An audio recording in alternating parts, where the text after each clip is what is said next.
পশ্চিমবঙ্গে নামলো সেনা। সেন্ট্রাল ফোর্সের জওয়ানদের ভারী বুটের গর্জন শোনা যাচ্ছে শহরে।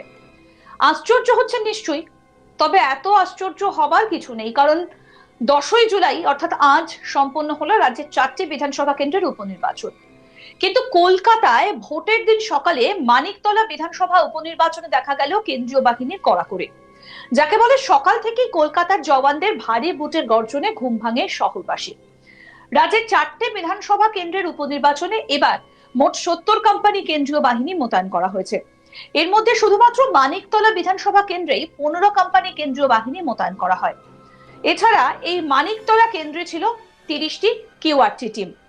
উপনির্বাচন হলেও রাজ্যের 4টি বিধানসভা কেন্দ্রে এত বেশি সংখ্যায় কেন্দ্রীয় বাহিনী মোতায়েন থেকে একটা বিষয় স্পষ্ট, এই ভোটকে মোটেও হালকা ভাবে নিতে চায়নি কোনো পক্ষই। জানা গিয়েছে মানিকতলা বিধানসভা উপনির্বাচনে কিন্তু মোট 50টি ওয়ার্ডের মধ্যে 47টি ওয়ার্ডকেই সংবেদনশীল ঘোষণা করা হয়েছিল নির্বাচন কমিশনের তরফে। মানিকতলার পোলিং এজেন্ট কি বলছেন, কি বক্তব্য উঠে আসছে তার শোনাবো। আমরা শান্তিভাবে মানিকতলা বিধানসভা ভোট হচ্ছে, শান্তি পরিষে কোনো অশান্তি নেই। তাহলে বিএসএফ এর কাছে তো বাইক থেকে নিলাম, বিএসএফ ভিতরে থাকার অধিকার নেই। আমি বিএসএফ বললাম, আপনি স্যার প্লিজ টেক আপ করবেন, আপনি বাইরে থাকবেন, আমাদের এজেন্ট কাজ করবেন। আমাদের প্রতিনিধি সুজয় ঘোষ কি প্রতিবেদন তুলে ধরলেন এই বিষয়ে শোনাবো। এই মানিকতলা যে কেন্দ্রটি সেটা একেবারে অতি উত্তেজনাপ্রবণ বলেই পরিচিত। এখনো পর্যন্ত যদি তুমি ইতিহাস দেখো, যতবার এখানে নির্বাচন হয়েছে ততবারই এই মানিকতলা নির্বাচন যে কেন্দ্র, এখানে কিন্তু সংবাদ শিরোনামে থেকে যেটা বলতেই হয়।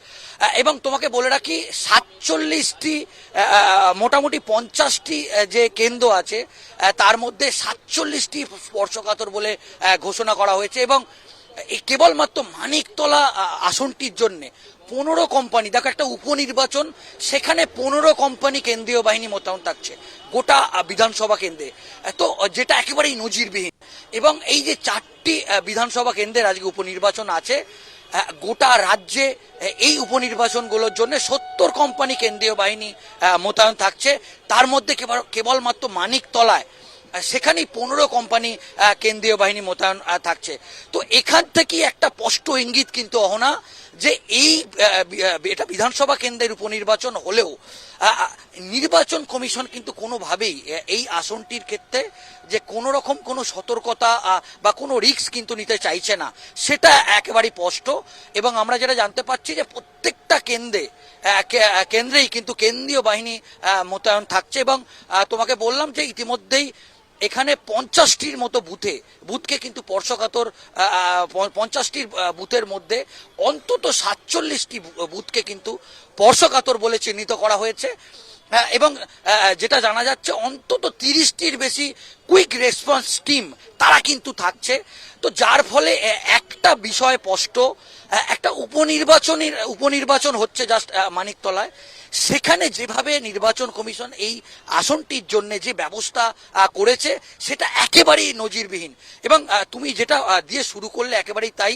আমরা মানিকতলা কেন্দ্রের সকাল থেকে বিভিন্ন যে বুথগুলো, সেই বুথগুলো ঘুরছি এবং সেখানে আমরা যেটা দেখতে পাচ্ছি একেবারে কেন্দ্রীয় বাহিনীর কড়া নজরদারি, সেটা আমরা দেখতে পাচ্ছি। এবং তুমি যেটা দিয়ে শুরু করলে যে ভারী বুটের শব্দ, একদম ঠিক কথা। আমরা সকাল থেকে মানিকতলার বিভিন্ন বুথ আমরা ঘুরছি, যে কেন্দ্রীয় বাহিনীর যে কড়াকড়ি সেটা কিন্তু দেখতে পাওয়া যাচ্ছে। অন্যদিকে যদিও তোমাকে বলে রাখি যে বিরোধীদের তরফ থেকে ইতিমধ্যেই একটা অভিযোগ করা হয়েছে, বিজেপির তরফ থেকে স্পেসিফিক একটা অভিযোগ করা হয়েছে যে কেন্দ্রীয় বাহিনীকে বুথের মধ্যে আটকে রেখে বা কেন্দ্রীয় বাহিনীকে বুথের মধ্যে ব্যস্ত রেখে শাসক দল কিন্তু ভোট লুট করবে। সেটা কিন্তু ইতিমধ্যেই আমরা দেখেছি যে গতকালই বিজেপির পক্ষ থেকে এই অভিযোগ করা হয়েছে। কিন্তু তোমাকে বলে রাখি, এই 4টি কেন্দ্রের যে উপনির্বাচন, তার মধ্যে মানিকতলা কেন্দ্র যে উপনির্বাচন, যেটা কলকাতা শহরের মধ্যে এই উপনির্বাচনটা, যেটা অত্যন্ত রাজনৈতিকভাবে অত্যন্ত তাৎপর্যপূর্ণ। জানা গিয়েছে 4টি বিধানসভা কেন্দ্রের উপনির্বাচনের জন্য অতিরিক্ত 15 কোম্পানি কেন্দ্রীয় বাহিনী মোতায়েন করা হয়েছে। সূত্রের খবর, রায়গঞ্জে অতিরিক্ত আরো 4 কোম্পানি কেন্দ্রীয় বাহিনী মোতায়েন করা হয়।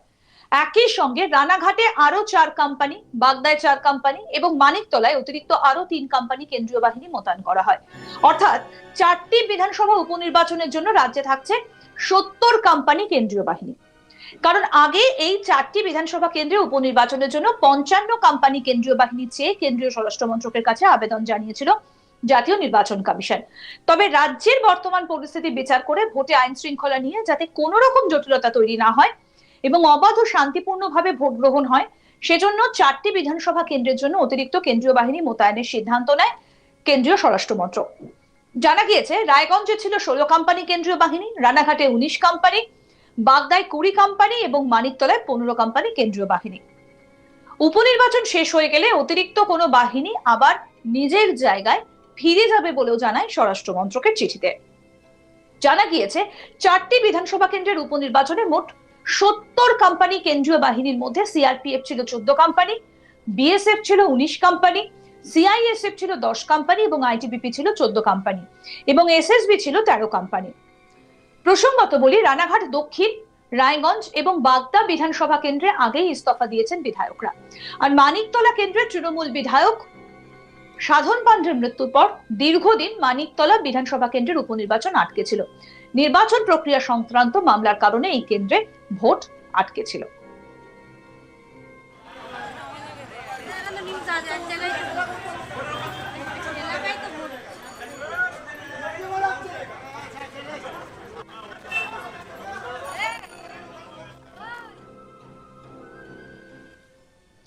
এবং এই উপনির্বাচন চলছে 10 তারিখ বুধবার। তবে ভোটের হার কিন্তু অনেকটাই কম এবং ইতিমধ্যেই নবান্ন থেকে কুণাল ঘোষ, তার কাছে কিন্তু ফোন এসেছিল এবং জানতে চাওয়া হয়েছিল দুপুরের দিকে যে কেন ভোটের হার এতটা কম।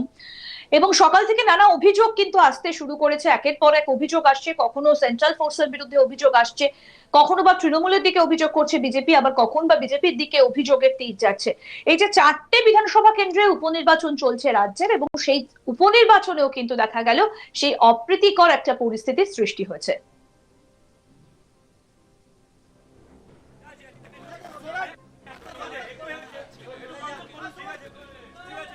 আসুন আপনাদেরকে আরেকবার শোনাই কি বলছেন নির্বাচনী এজেন্ট। আমরা শান্তিভাবে মাইক্রো বিধানসভা ভোট হচ্ছে, শান্তি পরিষেবা কোনো অশান্তি নেই। তাহলে বিএসএফ এর কাছে তো বাইকটা গেল, বিএসএফ ভিতরে থাকার অধিকার নেই। আমি বিএসএফ বললাম, আপনি স্যার প্লিজ টেক আপ করবেন, আপনি বাইরে থাকবেন, আমাদের এজেন্ট কাজ করবেন। সকাল থেকেই চলছে উপনির্বাচন এবং এই মানিকতলা কেন্দ্রের উপনির্বাচনের দিকে নজর রয়েছে সকলেরই, কারণ এটা একটা হাই ভোল্টেজ কেন্দ্র। সাধন পান্ডে তিনি এখানকার এমএলএ ছিলেন এবং এখান থেকেই জিতে তিনি মন্ত্রী নির্বাচিত হয়েছিলেন। এখন দেখার এই আসন কার কাছে যায়। আরো আপডেট পেতে দেখতে থাকুন আজ তক বাংলার ইউটিউব চ্যানেল, সাবস্ক্রাইব করুন।